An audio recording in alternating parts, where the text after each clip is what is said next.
Welcome back to Highly Respected. I'm your host Scott Greer, and today we're gonna have a incredible, fantastic episode for all of you guys. So sit back and enjoy. And so today's first topic is going to be a question brought forth by none other than K-Max. It's a question about Marjorie Taylor Greene's really Trump's flare-up and feud with Marjorie Taylor Greene, and now they're at war with each other. And we're going to be discussing the MTG versus Trump battle and whether there's going to be an emergence within the Republican Party of a right-wing opposition to Trump, which a lot of people would like to see happen. So Trump had a rough week last week.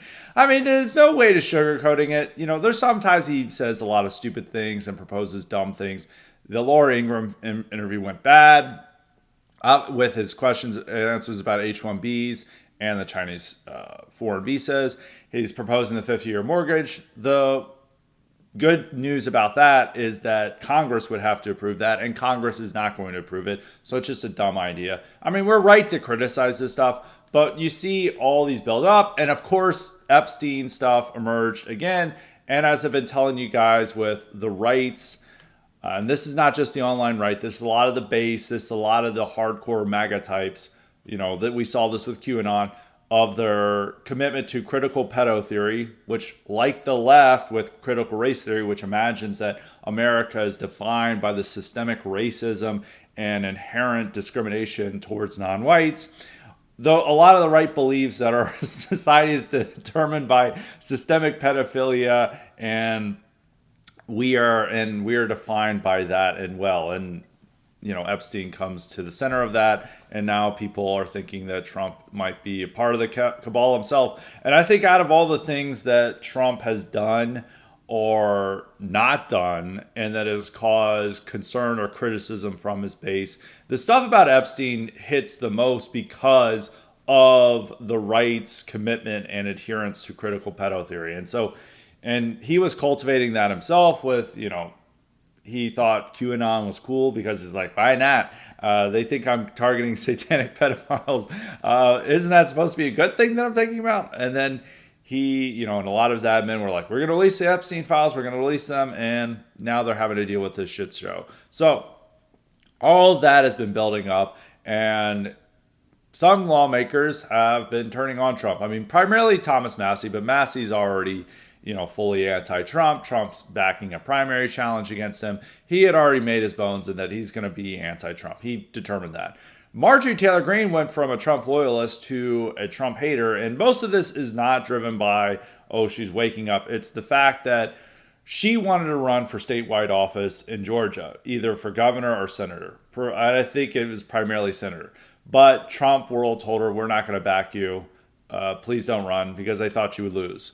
And she's been bitter about that, and now she is moved to Trump criticism, which, you know, I think Trump should have not taken the bait and just ignored Marjorie Taylor Greene and not backed a primary challenge against her or threatened a primary challenge against her. But the issue is that Marjorie Taylor Greene has been out there going on media hits, getting the fawning adoration of the mainstream media because she's sounding so centrist and reasonable and criticizing Trump for various things. Some of it's coming from the right. You know, she did criticize his H-1B comments, and, you know, left or right, Israel is its own issue, but it's very popular among the online right. She's criticizing Trump's support for Israel, a lot of his other foreign policy measures, so people really like that. But then a lot of it's coming from the center. You know, she's criticizing that they're, you know, threatening SNAP and these government programs, and she's like, we've got to defend these government programs. She is smart in defending and criticizing the tariffs, but, you know, it's kind of like an all... you know, anything that we can use to criticize Trump, she kind of goes around, because they're like ideology. It's not really clear what it is. She's also criticized, most importantly, Trump on the mass deportations, and she's apologizing to libtards and Democrats for not, you know, being mean to them and not working with them, and praising Nancy Pelosi. And I think in the past she had claimed that Nancy Pelosi was part of the pedo cabal. Now she's claiming that Trump is part of the pedo cabal, and she would not have a political career without Trump. So, but it's very common in politics for people, you know, that spite and these type of resentment towards your own side or just these pettiness like comes to the fore. I mean, I'm not saying both Trump and MTG maybe should have worked on their issues. I think Trump would have been better to not attack MTG. But, what did MTG expect? She's been criticizing Trump without specifically naming him. And this is somebody whose whole career is due to Trump. She did stand with Trump when, not a lot of other lawmakers would. But at the same time, she's going out there and being like Thomas Massey and criticizing Trump and going out there on major media networks and saying this stuff and going against his agenda. And so Trump, seeing himself as the top dog of the Republican Party is not going to appreciate that. So MTG probably should have been a little bit more strategic in how she was going about this, because she's really been courting media attention and media favor by attacking Trump and the administration, sometimes on correct grounds like the H-1B visas and warning about some of the tariffs. Other times it's concerning, such as her criticizing the mass deportations and then wanting to defend, SNAP and stuff. So it's all over the place. And she's even, wanting to do, more, expansive medical government Medicare and stuff. And I don't think we should. It's all over the place with a lot of her ideology. And she's also gotten personal rewards. I mean, her boyfriend, who I think he works at one of these. It's not One American News, but it's like America's Voice or one of these places where they're like supposed to be full on Trump, MAGA shills and Trump thing. And this guy would have never been allowed in the White House to ask questions. He was allowed to ask questions, which he asked, like, Zelensky, why is he dressed like a bum? And this is due to rewarding MTG. But they're just like, screw you, we're going our own way over, not getting the endorsement in the Senate. And she's now trying to forge a path of, right-wing opposition towards Trump. Now, will this work? Well, online, there's a lot of support for it. Because a lot of the right civil war that was happening over Tucker, pro-Tucker, anti-Tucker, it's now going into pro-Trump, anti-Trump, which is really helping the anti-Tucker side, because the anti-Tucker side was saying, oh, the pro-Tucker people aren't MAGA. And unfortunately, a lot of the pro-Tucker side has said, yeah, that's correct, we aren't MAGA.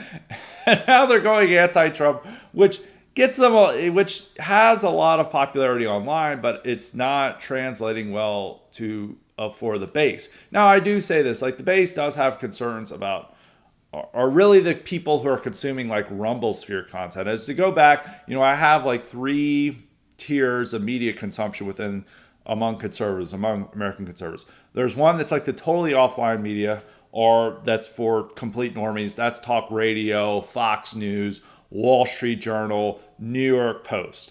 That is like very normie stuff. That is the normie sphere. And that reaches that the opinions and views you see in that reflects the general views of average Republican voters. Then you have the Rumble sphere, which represents a lot of the hardcore MAGA base, the people who are always traveling around to Trump rallies and stuff. And they're not the majority of Trump's base and Republican voters, but they do have a grassroots presence. These are the people who were wanting to show up on January 6th and stuff. And you have the Rumble, and those are the people who are listening to a lot of the bigger podcasts. It's War Room, Tucker Carlson, Candace Owens, Steven Crowder, even the Daily Wire stuff, even though that's that has a different opinion from Tucker and Candace's. It's generally the big podcast with generally somebody who's got a face to them, and they reach a more middle-aged audience, and a lot of those hardcore Trump people. Dinesh D'Souza I would put him in that Rumble sphere. And the views vary widely. I mean, you've got Ben Shapiro on one side, then you've got Tucker and Candace on the other. So there's a lot of views on that, but that reaches a lot of the hardcore audience. Then you have the online right, which is primarily Twitter. And that influences a lot of the Rumble sphere, gets ideas from them, and they reach younger people, but it's unclear how much real world representation they have. So you have that. And Fuentes is kind of it's kind of a middle ground between the Rumble sphere and that. He has a larger, probably one of the, actually I would say the largest audience of anyone on the online right. And he is getting some notice, a lot more notice in the Rumble sphere, but his audience is a lot different from the Rumble sphere because it's a lot younger. And it's a lot of that is like TikTok and Reels. You would almost think he's competing with the broadcasters, which that's a completely different sphere. But anyway, those are the three tiers of media consumption. And the totally offline sphere is completely pro-Trump. Rumble sphere is where there's problems emerging. And then the online right, you now see a clear, half and half divide between pro-Trump and anti-Trump. And that's it's following the right civil war. So I think it's going along with, you're seeing the civil war carried out in the Rumble sphere and on the online right.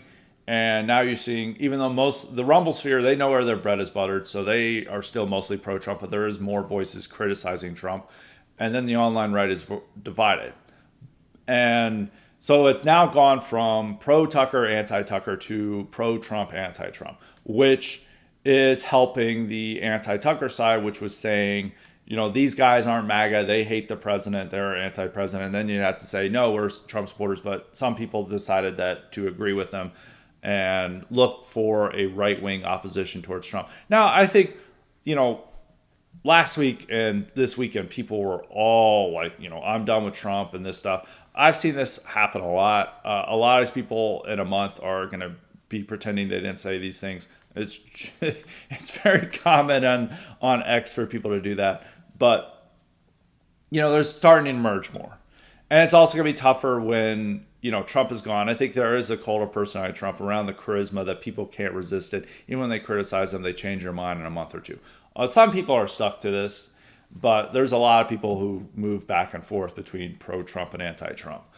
But it's going to be a problem when, there's a successor to try to merge, whether Vance, Rubio, or whoever, to try to corral the online right into their side. They're not going to have that charisma and personality of Trump, and it's going to be very difficult for the online right to rally behind that person seeing it. It is hurting cats. But you don't know. It remains to be seen whether that translates into votes. So there's a deep desire to see, Republican officials or people who can win elections or compete in elections to emerge who are right-wing critics of Trump. Now, this is not something new. This is something that people were desiring in the 2010s, and no one emerged at all. A lot of the alt-right was like wanting somebody to emerge from that.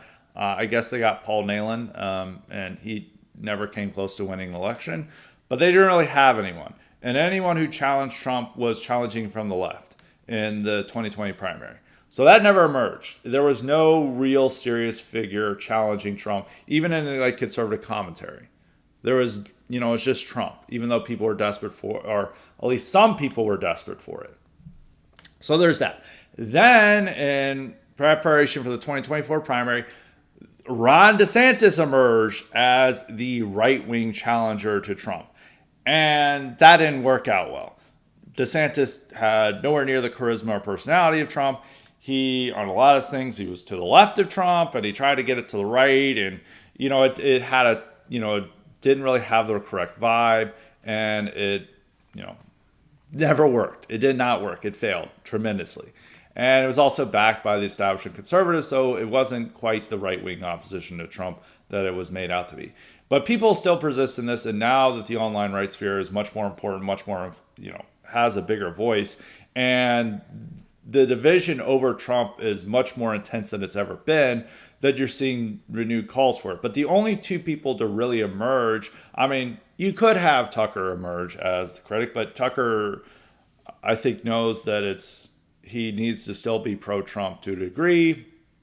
His son works in the admin, and he's close with a lot of people in the admin. I don't think he wants to turn fully on Trump. Neither does Bannon. Bannon knows that a lot of his audience is pro-Trump. They're willing to criticize Trump a lot more than other commentators, but they're not willing to go on. So there has to be Republican politicians to do this. So you're finally having at least two emerge as people who are going to criticize Trump from the right. The problem is they're Thomas Massie and Marjorie Taylor Greene. And Massie is attacking Trump as a libertarian. He is pro-immigration. He thinks that, the problem with the administration is that they're restricting immigration too much and they're deporting too many people. And he's opposed to their immigration agenda. I know that some people think that Trump is not deporting a single person. And even I've been seeing idiots who are like, this is the most liberal immigration agenda ever. I'm like, you are, delusional. But some people are just so filled with, delusions of this sort that they'll just believe whatever they want. And I've even seen people like, Biden was better. I'm like, if you want to say that, you're just an insane person that shouldn't be taken seriously.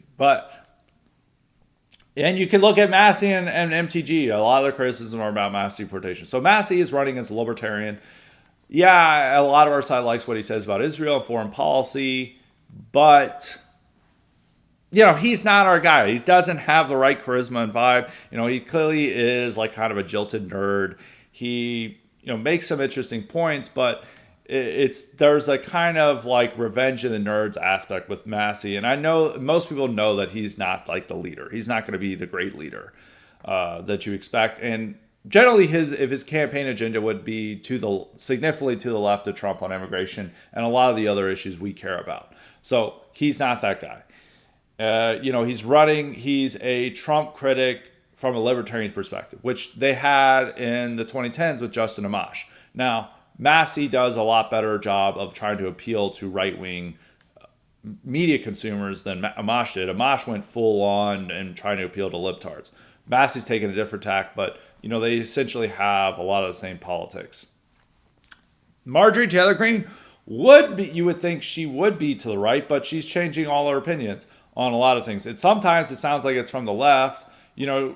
She is criticizing Trump on H-1Bs, but at the same time, she's like, the mass deportations and the deportation policy they have is hurting businesses, namely her own. Her family's in like in construction business. So she's criticizing that, and then she's going off on certain left-wing things, and she wants to work with Democrats. The real right-wing things the appealing things for the online right is primarily, once again, like Massey, Israel, and Epstein. She has that, but she's also still into these conspiracy theories. So a lot of her agenda is like she wants to work with Democrats to curb the weather control machines and pass comprehensive immigration reform. So, which will, I guess, deal with H-1Bs, but also ensure that we're not deporting so many illegal immigrants. And she's just, she does do good things. I put her on a higher level than Boebert and Nancy Mace and some of these other clowns, but she has a lot of clownish features. And she's far too much of a clown and all mercurial in her politics, because she completely changed her politics when Trump told her, we're not going to support you in a Senate run. Because they know she wouldn't win statewide. So now she thinks she can run for president to running against Trump. I don't think, she doesn't really have the intelligence to do so. She doesn't have the real temperament to make it to the big leagues. And if you want to rally behind Marjorie Taylor Greene as the chief opponent to Trump, it's different from DeSantis. I guess she has more charisma than DeSantis, but it's probably not going to work as well. It's also, you can't trust her on, people of huge right-wing criticism of Trump is there's not enough mass deportations. Well, she's on the other side saying that there's too many. And that's a major issue. And so you could say, well, she's, criticizing him on the H-1Bs, but the Trump admin themselves are restricting the H-1Bs and OPT and all this stuff that helps Indian migrants. Trump just says stupid stuff because, and especially with that interview, it's that his obsession with tariffs, because both his answer on China and H-1Bs was determined by trade negotiations. China is demanding they have the visas, and Trump cares more about placing, tariffs on products coming here. And so he's like, okay, sure. And he's also in trade negotiations with South Korea. And his whole answer about H-1Bs was South Korea complaining that we arrested and wanted to deport all these workers who were illegal from a factory that a Korean company had set up. And so they're complaining about it. And, this is all dealing with trade negotiations. So it's one of the problems that I have with the tariffs is it's distracting Trump from what's most important. And you could see that he's wanting to make deals on areas that goes against our interests on immigration. Immigration is a chief issue. and he's just looking to make a deal. But at the same time, the admin is still restricting H-1Bs far more than any previous admin.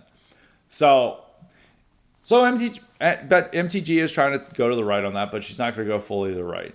And I don't think she really has the persona and personality and charisma to actually challenge Trump in that. And also the real problem is that the ordinary base is sticking with Trump. Or the real problem with ever there being an opposition is that base is sticking with Trump. Online right has influence, but it's not reflective of the general base. Now, as I could say, Rumblesphere, you will see a really heightened or what's a ultra part of the base that does reflect it, but they're still sticking with Trump even with the Epstein stuff. As all the polls have shown, they're like concerned with it, but then they still have high support for Trump. Is that they're not moving away from Trump support. So the whole base is still with Trump, but the online right, where a lot of these ideas are coming forth, there's this division, and they're once again returning to the idea of a more right-wing alternative to Trump, which, there could be one in the future, but it's going to have to make terms with MAGA and Trumpism, because that is where the majority of our voters are, especially the ones who are right-wing views, is that the people who are primarily have problems with Trump, who are ordinary voters, are coming from the left or the center. It's the moderates who are like, I don't like how he's mean to people, and I think he's deporting too many people. It's generally the criticism he's deporting too few people is a very small number of voters. It's like in the single digits of people who think he's deporting too few. Too many is reflective very much more in the voter polls, especially among the young. So it's really like the most right-wing voters in America are still with Trump, or that are reflected in polls and can actually turn out to vote. There's a lot of I think there is some influence with our sphere's ideas on younger people, but a lot of these younger guys who maybe get far-right content are turning against Trump for left-wing or centrist reasons, that they think he's deporting too many people or whatever, and that's reflected in the data. So whether Marjorie Taylor Greene can, she could potentially survive her primary, which would be a blow to Trump. I'm not quite sure whether she can win her seat again. That's up in the air. It's the same with Massey. Massey has survived multiple primaries, and he has rapport with voters that it's independent of Trump. He has not been really dependent on being, actually it's not really, he has never been dependent on Trump for support within his constituents, among his constituents. But a lot of those constituents really like Trump, and if Trump is telling them to vote for someone else, that adds a new element to this primary. So we'll see. That's 50-50 whether he survives. He survived a lot of other primary attempts with a lot of money poured against him, so I do give him 50-50. Otherwise, I would not. Now, Marjorie Taylor Greene, I don't know if she has that type of rapport with her constituents. And a lot of it, a lot of her standing among her constituents has been built up by being the ultimate Trump loyalist. If Trump turns against her and backs someone else, that might not be good for Marjorie. I think that her chances might be worse than Massey, but it's unclear at this moment. But if they both can survive their primaries, then that does indicate that some voters will at least, ignore Trump's warnings. Now, if they don't survive their primaries, well, that shows once again that the base is fully behind Trump and listens to him. And if you want something else, even to the right, we're probably gonna have to stick with MAGA, or at least being relatively pro-Trump. I'm pro-Trump, and understanding where the base is at to ever advance our politics. But we'll see. We'll see what happens. I think, I guess Trump's supporting the release of the Epstein files, so we'll probably be dealing with a lot more outrage within the online sphere over Trump for the rest of the year. Whether this will actually come down and affect the base, I'm skeptical of that. Unless it comes out that Trump is just straight on the island and doing crazy stuff, which all the evidence says he was not there. It's going to be more of these unsourced allegations and other things about Trump, but maybe that might be enough to dissuade some of his hardcore supporters. But it will definitely ignite online discussion at the very least. So we will see that. But I think I'm confident that the base in general is going to stick with Trump no matter what. Even if everyone is saying we're done with Trump and you see a ton of influencers and big time content creators say that, a lot of these people are going to switch back to being pro-Trump in a few months because, I've dealt with this ever since Trump came down the escalator, that people would always veer back and forth, and they've generally stuck with Trump. But, he's not going to be running in 2028. And so that creates a lot more questions about what happens with the post-Trump GOP. And I think a lot of the right-wing divisions that we're seeing of like between pro-Trump and anti-Trump helps the old guard, because the old guard, they're saying they're pro-Trump right now, but they don't want to carry on America First agenda. But they'll stick with pro-Trump. They're not going to go out there and have their content creators like call Trump a pedophile and stuff.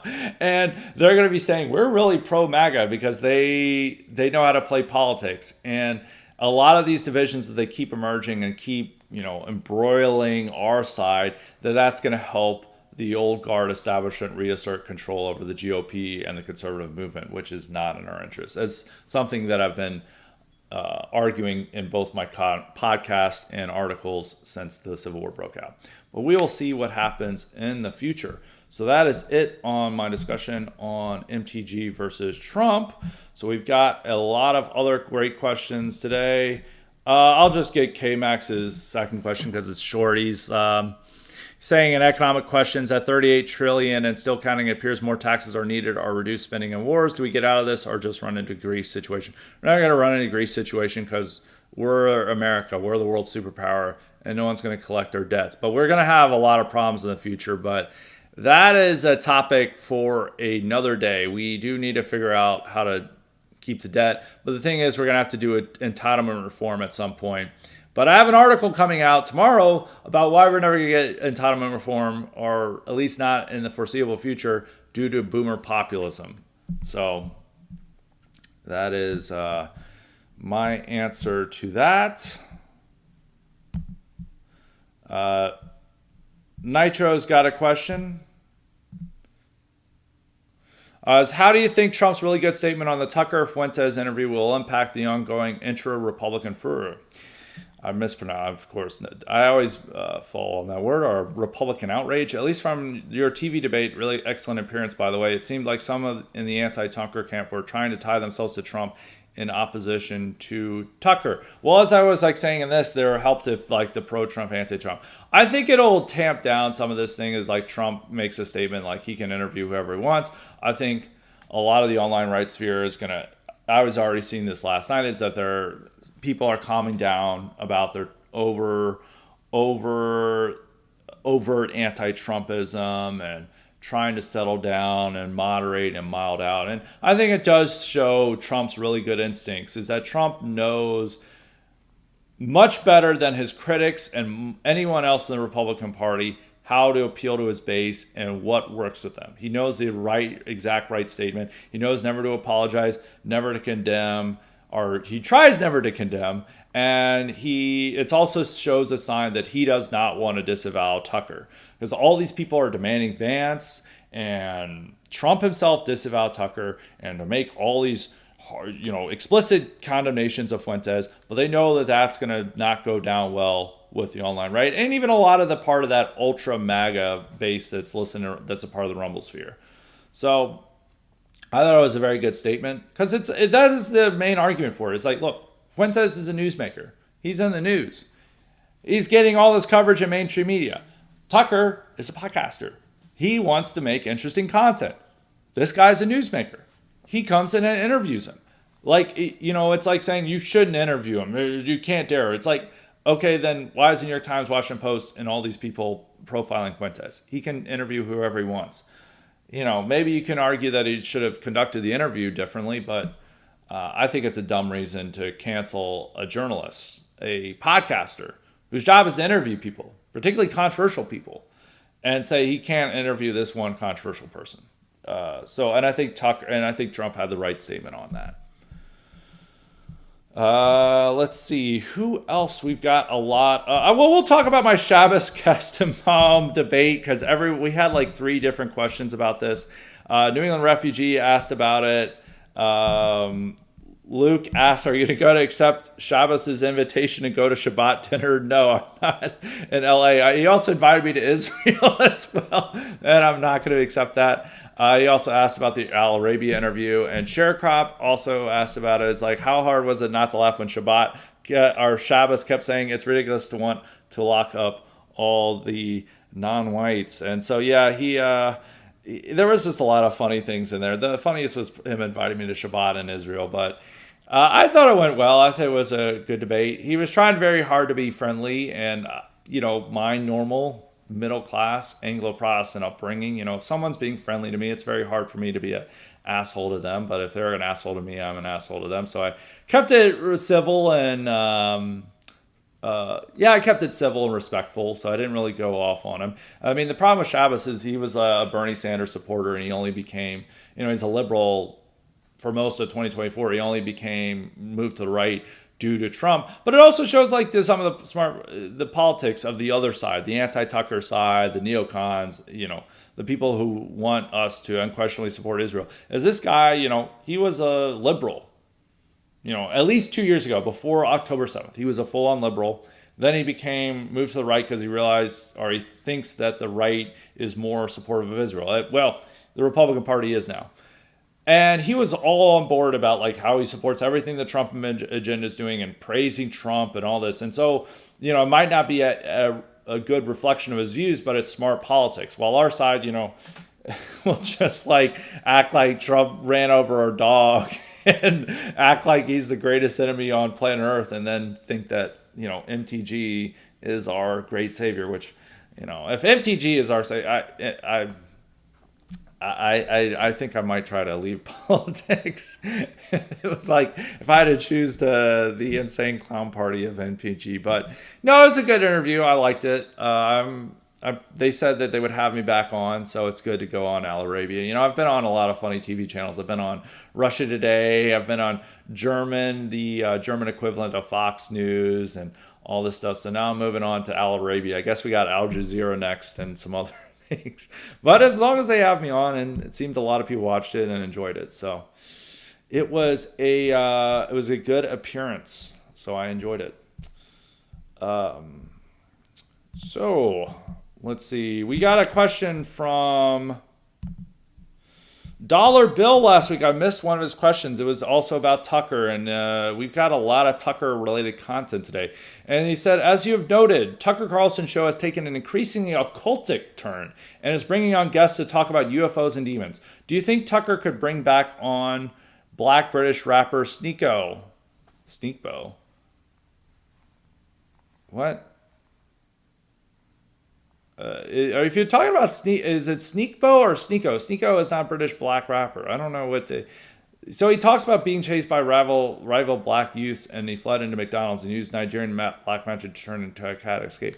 So I don't know this story at all. So, but we can talk about the UFO stuff. No, I support Tucker's interview of Fuentes, even if you disagree with Fuentes. He's a newsmaker. It's an interesting discussion. It's a lot better than him talking about chemtrails and UFOs. But with that said, I'm not going to defend him talking about UFOs and how the demons attacked him in bed and the chemtrail stuff. It's like, look, he might believe the demon attacked him in bed, but like, maybe this isn't the best thing to talk about publicly. So, but he gets into that. But a lot of the audience wants that. A lot of the audience wants this type of stuff, especially for independent content creators. This is how Alex Jones built up a huge audience over many years of being shunned by the mainstream media. And it's a lot of other stuff. If you look at, the rivals, they're all in conspiracy theories. And Zoomers love this stuff. People just have a natural interest in it because they find it very entertaining. It's a lot more interesting than having some guy to come on and talk about the managerial revolution or some, philosopher or like Hegel or something. This is a lot more interesting. They want to talk about the UFOs and demons and the chemtrails and like what they're really hiding from you.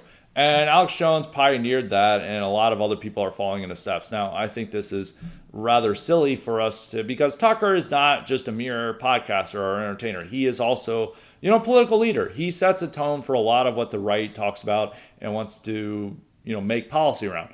And if we're focusing a lot on UFOs and demons, then we're focusing on a lot of frivolous things. So, but, he's also a content creator. He's an entertainer. He's got to keep his audience and draw on people. And when he talks about this stuff, I guarantee you he gets huge traffic, much more so than if he's talking about normal politics. Because there's a big audience for it. I mean, like, look at National Enquirer and all these things. And this has been a long time influence, like Coast to Coast AM. They talked about this stuff. That had a huge audience. That most non-mainstream sources always had to go into the conspiracy theory stuff. It's like, look at Liberty Lobby, which was started by Willis Carto, and I'm not using this as an epithet. I'm just saying that this is probably an accurate view, is that Carto was a neo-Nazi. This is just a objective term. And he, was really into Francis Bacchiacchi and Imperium. And so he wanted to talk about highbrow stuff, but he realized that no one was reading that. So he then got really into conspiracy theories, and his publications got a lot of readers due to that. There's all other guys who are like in the neo-Nazis, like Ernst Zundel. In order to get people interested into his Holocaust theories and other things he was into, he had to promote all these conspiracy theories. So it's been a common factor for a lot of right-wing content for a long time to promote that type of stuff. So it is what it is. But I think Tucker, I'm not saying Tucker's doing it cynically. I think Tucker genuinely believes it, but it's also good for the audience.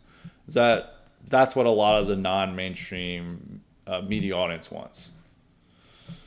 And so that is the answer to that. Pay-per-view has a couple questions. We'll go with pay-per-view. We'll go to pay-per-view. He said he had a question from last week I unfortunately missed. He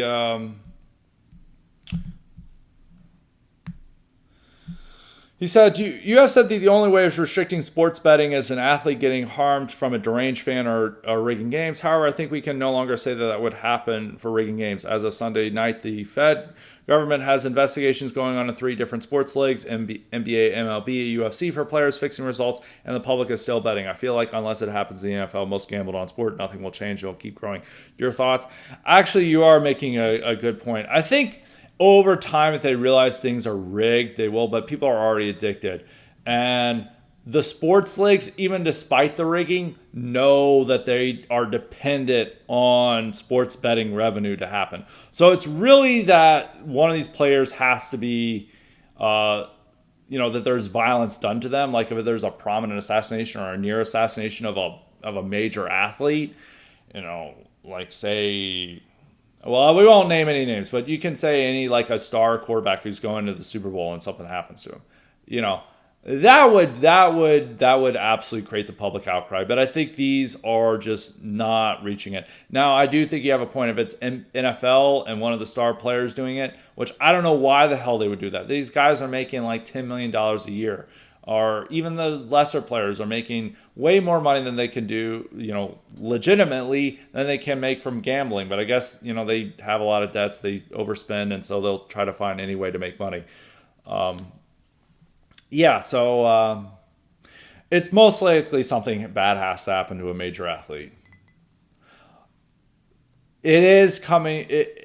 We'll see if there's more of a drumbeat and there's more cases that come out, and it basically emerges that that a lot of games are rigged. You might have the public turn against it, but the sports leagues aren't going to turn against it because all their money is dependent on sports betting, and so it's just something they're going to allow. And I think a lot of the fans are just not going to care. It's like, well, maybe it can be rigged in my favor. Boxing had a huge problem with rigging and gambling, but people are still throwing money on that. So maybe it'll happen with that. But I think if something bad happens to a player, we will see a change. Now, somebody else asked about sports betting. Max Zoid asked, what do you make of all the studies linking the rise in sports ball betting with a corresponding rise in domestic abuse? Why are FanDuel and DraftKings literally trying to kill women? Why are you the only one trying to stop them? I mean, it's obvious why. It's like these guys lose money and then their wife or girlfriend is nearby and they take out their anger on them. I mean, it's very clear that's true. But that's not going to be enough to cripple them because, as I was saying before, all these sports leagues are their financial future, their economic future is tied in with sports betting. If sports betting went away, they would lose a ton of revenue and a ton of ratings and a ton of fans. So they can't. They are locked in. They are addicted to this. They can't get rid of it. It's like boomers and entitlements. Once it's locked in, they don't want to give it up, and it's only going to have to happen with a major athlete getting harmed by someone who lost all their money. He also has another question. Our pay-per-view has another question saying, at the time, do you remember if there were any pushes to change immigration policies in Europe in 2015 following the Paris terror attacks? He talked about how he noticed that a lot of the terrorists were targeting their victims because they were white. Looking back now, it feels like it was Europe's 9/11 equivalent of an opportunity to fix their horrible immigration policies that was wasted. Not really. I mean, there was beginning to emerge that they had welcomed in too many Syrians from Merkel and all that, but it didn't really resonate. It did help sort of the right-wing parties and people were making this, but really it just created support for America's military efforts against ISIS, which they were already supporting, and these were ISIS linked, and they were like, well, if we want to stop these attacks, we've got to destroy ISIS in Syria. So that's where it really was directed. Now, Europe, as over time, has tried to strengthen their immigration enforcement. There's a lot more border controls now than they did in 2015. Greece is pretty tough on trying to keep out illegal immigrants. So tough that EU is like investigating them and trying to put charges against them. The real issue is that they can't get rid of the immigrants when they get there. They're better at keeping them out, but they're still struggling to push them to remove them. And there's border controls along, the areas with Russia and Belarus and other things. So they're doing a lot better than they were in 2015, but it's the more deportations they have problems with.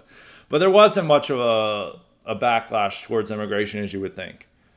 Really, in Germany, they didn't have a major backlash against immigration until the New Year's Eve molesting spree among the Syrian migrants all over Germany, in the New Year's celebrations. That's when the public started souring on immigrants, and that was well over a month after Bataclan. So there was, a feeling of it, but the general sentiment was, watch this person play piano on Imagine outside the street, and this is so terrible, and we need to continue our battle against Islamic terrorists. There wasn't as much of a push for immigration restriction as you would have thought. So, Ken has got two quick questions. His thoughts on Necrot, which is a newer death metal band. I listened to one song. I wasn't that familiar with them. It sounded okay. It sounded like old school Swedish influenced death metal. I'd have to listen to it more. It wasn't bad.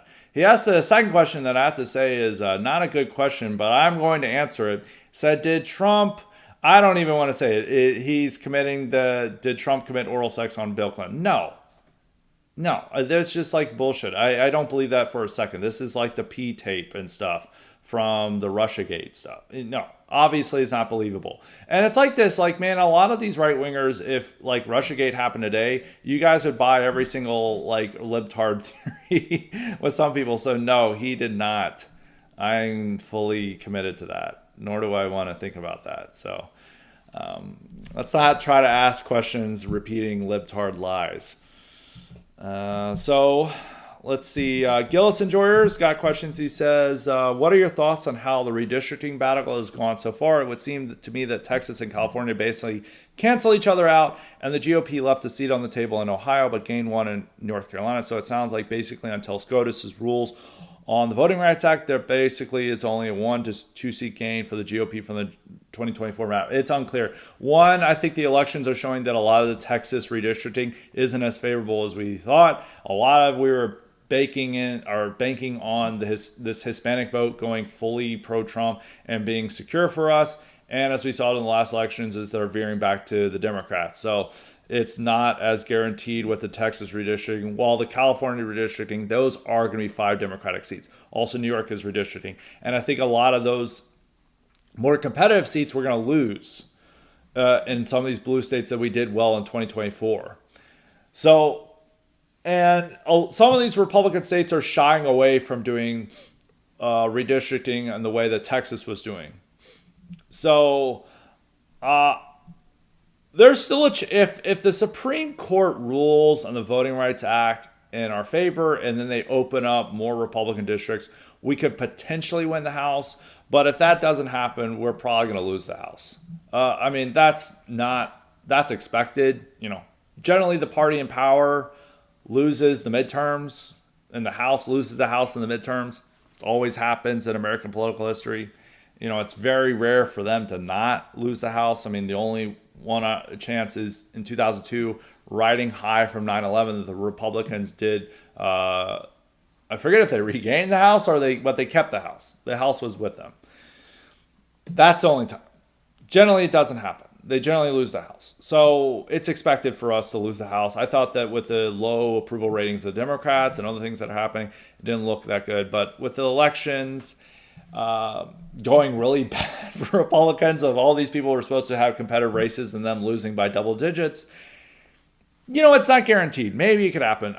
But I would bank on us losing the House at this moment. Now, SCOTUS rules on the Voting Rights Act, and then that allows us, and if it happens in time and it allows us Republicans to create more Republican districts, then it's more up in the air. But if that doesn't happen, I would bet on Republicans not winning the House, because I think in some of the redistricting we were a little too overconfident in us winning these districts, while the Democratic redistricting, they're more confident that those are going to be Democratic seats, especially in 2026. So we'll have to see what happens. We already have a small majority in the House, so it's very difficult to defend that. Second question, I saw Besant saying he expects the economy to be roaring in Q1 and Q2 of 2026. Do you think he's basically coping, doing PR, or does he anticipate that SCOTUS will rule against the tariffs and this will remove a significant economic headwind as a consequence? I don't think he anticipates. As a member of the administration who's supporting the tariffs, Besant, I don't think he's expecting that. I mean, everyone has to say that. You can't say, we're going to head to a recession. He's just saying that, he's putting his best hopes that the economy roars. Maybe it does. I would probably, once again, another prediction. I think the economy, it's going to be a sour situation in 2026. The economy, there's a good chance that the economy recovers by 2028, so that we have a different political fortunes by then. But I think that's another thing disfavoring Republicans in 2026 is I don't think that we're going to see much economic improvement. It could just be the sluggish economy just continues, but would be enough to hurt Republicans, as we saw in the elections earlier this month. But do I think he's scoping or doing PR? Most likely. But I mean, he's a member of the administration. What do you expect? But we could see this. If SCOTUS does rule against the tariffs, I don't think this is figuring in Besant's economic forecast. If they do rule against the tariffs and then Trump backs away from them, we will have a much better economy in 26 than we did in 25. And that might be enough to help Republicans in keep the House. But they're going to really have to have that SCOTUS ruling on the Voting Rights Act, especially with California's ballot that they allow the redistricting. So we'll go to Armed Enjoyer. He said Twitter non-Labrador skeptic says there are the 4 categories: the populace, 2 communist progressives, 3 globalist predatory capitalists, 4 competing nations, and Trump used MAGA as a brand to get the populace and the capitalists on Wall Street and Silicon Valley in order to take on the progressives and competing nations. He also says that Trump is forming these alliances with Wall Street and Silicon Valley in order for his heir to win in 28, so he doesn't go to jail or financial ruin. Your opinion? No, that's stupid. Labrador skeptic is one of the biggest morons on Twitter. The guy knows jack shit. I wouldn't say anything about how he's framing it. The populace, I mean, you only won half of the populace. So this is a terrible framing. Also, he used that in a tweet thread about how we need to turn fully against MAGA. And I guess we're going to have the college graduates who are pretending to blue collar men who are like 50 years old, like Labrador Skeptic. No, Labrador Skeptic's a moron, and so I don't think this is the correct framing of it at all. And like, he's also, by being anti-MAGA, he's siding with the communist progressives and competing nations. He's a little bit overconfident in the populace and how base they are. But a lot of people are like this. So, no, the alliances with Wall Street and Silicon Valley, it's not a conscious alliance system. It's just that these people are now sucking up to him when in his first term that they were always condemning him. Now they realize that Trump's much more transactional than the Democrats, and they're working with him to get what they want. I don't know if he really cares that much. The only reason he cares deeply about an heir is so that heir can potentially pardon him or keep him the next government from going after him and his family, which is a warranted reason. But no, I don't think it's worthwhile. I don't take Labrador Skeptic seriously, and so I'm not going to take his framing seriously. I don't think that there's the guy calls me a parasite for he's always been like that, and he's just one of these. There's a lot of these ruralites, and they're all nerds. They're all deeply insecure men, and they're all like adopt this rugged blue collar identity to make up for being like a computer engineer, unathletic nerd and stuff. So I don't really take his commentary very seriously on how the framing is, especially when it's done and that we need to be anti-MAGA. So we've got let's see who else we've got here. We've got Tiberian Fan, who said, I was just listening to the mailbag last week where you talked about how there will eventually be a price barrier to functioning communities due to baked-in problems the country now faces. Would it even be worth trying to counter-signal the ruralite retreat reskinned as Orania should that come to pass? Well, I don't know. What do you mean? What do you mean? It's like we're going to all move out to the middle of nowhere and then we'll be... not have a functioning community. The issue is with a lot of that. I mean, if you want to move, we just went off on rural lights. If you want to move to a rural area and that's where you're happy and you have a family, or you know people, hats off to you. I'm not arguing that everyone needs to move into an urban area. The main thing is that all these people, instead of just moving to like an area, like a smaller, like off-market city, like with 50,000 people, or even moving to 10,000, they want to move like literally in the middle of the woods. And it's to escape the world. It's like monks in the fall of the Roman Empire, they're moving to the isolated monasteries to escape the world problems. The issue is that we're in a different situation today. And so all these people want to do that. I mean, if you want to do that these areas are going to be a lot more affordable, but I think it's got to be smarter with it. I don't think you're going to have, well, first off with Irania, the reason why they want that all white town is because they're a minority population among and wildly outnumbered. So having their own town is something, but you can already find Iranians. They're just not explicitly Iranians in America. So if you want to move there, yeah. And if that's where it's going to be affordable, I think that makes sense to move to some of these off-market towns and cities. And I think really, even though a lot of the right is into this idea, I don't like to defend Ben Shapiro or anything, and I thought his H-1B comments are abhorrent, but a lot of people got mad over him, like telling New York liberals if they're getting priced out of New York City, they need to move. Well, our whole side has been telling people that for years, that like, get out of the cities, move to rural areas. Now when Ben Shapiro says it, we think it's the worst thing possible. I mean, I guess people thought that he meant saying like, you're moving away from West Virginia or something, but he meant New York City. So people say this stuff, but sometimes we don't have that. I just think it's a separate question because you want to solve these problems so that people can live in functioning communities in areas that are close to their work and close to where they grew up and close to where they have friends, and not have to move out into the woods in order to have an affordable quality of life. But if you want to move out to a rural area, that's, more power to you. You can do that. I've never said to people that they can't do that. I'm just saying that you shouldn't call for this as a political strategy, or you shouldn't demand it of everyone else. But if you want to do that, you have the freedom and power to do so. So, yeah, it is.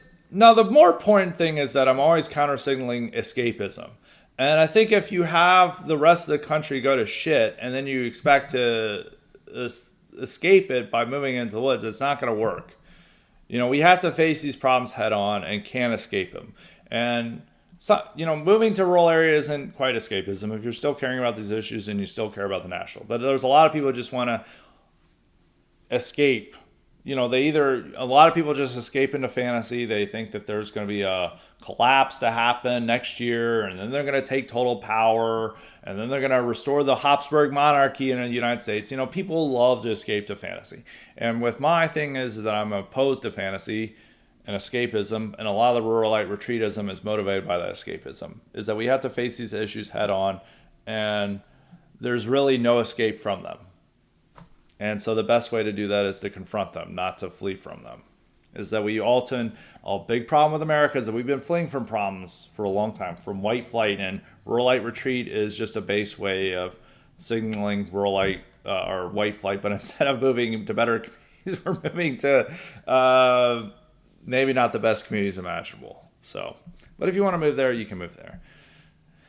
No one is stopping you, and I'm not going to condemn you for doing so. Let's see. That might be every question. Our trademark has a question, so I didn't. I got LK Work, of course. He said, Scott, you mentioned in last week's mailbag that you think the white population in America could hopefully bounce back in the long term to become the majority once again. This would only be possible, I think, through the empowerment of young white men. My question is this. Do you think it would take race-conscious policies somehow favoring whites, or would even a generally level playing field be enough to achieve this outcome? Well, you're not going to have a specifically race-conscious policies, whether we like it or not, because whites get very uncomfortable about that, and they're very unpopular to say that. Like, people just look around if you say, like, we're going to favor whites, and they're like, well, I'm not white, I'm an individual. So, but you can have implicitly race-conscious policies that favor whites, such as immigration restriction, meritocracy, merit-based policies in hiring and education, creating natalist policies that favor the middle class over welfare recipients, and a lot of other things you could do to favor the boosting the white population again. Making it easier to buy a home, but for the people who should be buying homes, not the people with bad credit Americans, like some of the ideas that the Trump administration is proposing. And other things. And also breaking up the control of the geriatrics on our society. I think that a lot of these things can help young white people to boost the population again. And apparently they showed for the birth chart that births to white mothers are they were like 49%. And it went up to nearly 50%, which generally this is the first time it's ever just like gone completely in favor. Now, this is white. I think it's the birth data is white mother. So you gotta remember that it might not always be a white father in this case, but the majority of them are. The vast majority of them are. I would say it would be probably, at least probably 45% are fully, both white parents. Maybe give or take a little more or less, but that's still, if you're moving in that direction where more white mothers are having kids. And you could maybe see that go up to over 50%. That's a good sign, even if maybe the father isn't quite so white. But most of them are going to be white. So that's a good sign. So I think we can do this over time. You are going to have a period where we are a plurality, but we will, if we pursue the correct policies, we will stay the plurality and a very an uncontested plurality, and potentially move back to being the majority over a period of time. So it's not baked in the cake. And a lot of these people are always saying that, oh, well, once we hit a majority status is like America's over. No, there's not going to be a bell ring that says it's over, collapse has happened, now you get your own separate state. No, we're going to still have these problems there. And it's necessary to restrict immigration, curb affirmative action, curb DEI, create policies that encourage middle-class white people to have families. We still need these policies in order to keep a survivable country intact. And just giving up and saying, oh, well, we'll just have amnesty and mass immigration and things will get so bad that whites will turn away. No, it's usually going to be to happen is that they'll accept it. And if we become just another minority and somebody else becomes a plurality, that's when it's really over. But I don't think that will happen. I think we'll bounce back. So now for LK Rurik. He's got one question for the show. He says, let me make sure. No. Dollar Bill didn't send another one. So just double checking. Yeah, so okay, Rick. So what evolutionary pressures are to blame for the catastrophic decline in births, not only of whites, but increasingly of all other people, save Africans for now? Well, they're also going for a birth decline. For some reason, no one treats this biological phenomenon as biological. As far as I can tell, this is a new phenomenon. Historically, racial extinctions were almost exclusively caused by the migration, invasion, or interbreeding, but usually all three of other human types, such as the self-inflicted death, is inconceivable in the past, or any other organism. I don't know what you quite mean by biological. I mean, the thing is that there's a rise, even in Africa, there's a rise in living quality of life to a degree, not much to compare. And a lot of their young men are just fleeing to the West. So there's fewer men for them to impregnate all the women because they're all trying to flee the West and migrate. So a lot of it is migration. I think that's causing some of the birth decline in the West. I think that there's also, there's been some introduction of a degree of birth control in the urban areas that's been limiting the growth. But for the West, it is a lot in that women are entering the workforce. They're gaining a lot more power and status. And we now have a different type of society where, in the past, it'd be like you're stuck on the farm or you're stuck in here. You meet some girl in your local area, and then you just have pumping out a bunch of kids. But now there's a lot more dislocation, migration, and people aren't staying in their location. They're going to other jobs, particularly women. And there's also the smartphone phenomenon. I guess that's a degree that's decreasing it, is that people maybe are focused on their smartphones rather than pumping out kids now. So it's just a part of modern life is that people are just not sticking to where they are. They're not just like wifing up the village girl and then pumping out a bunch of kids like they are. There's a lot more dislocation and migration going on, which upends those old arrangements, and that lowers the birth rate. And in the West, it's a lot of the empowerment of women is that women are, in a lot of cases, earning more than men, having higher status than men, and are waiting longer to have children, which decreases the birth rate. So I'm not quite sure what you mean by biological. It's not a new phenomenon. What's new about it is, there's been a lot of civilizations that have gone through birth decline. What's new about it is that we have this gigantic old elderly population that's living into their 80s and 90s. Is that even when civilizations had birth declines, very few people were living past 60. Now everyone's living past 60, and they've got a lot of government benefits that a lot of our taxes are going their way. So that's like the new thing. That's why there's all these concerns about the birth or population decline, is because you're now going to have this giant old population that is not properly supported by the young, or not sufficiently supported by the young. And that's what's different about today. I mean, there's been birth declines throughout history, but you never had this gigantic elderly population like we did in the past. So that is it for Highly Respected today. We're going to have more great content this week, so be on the lookout for that. So until next time, stay respected.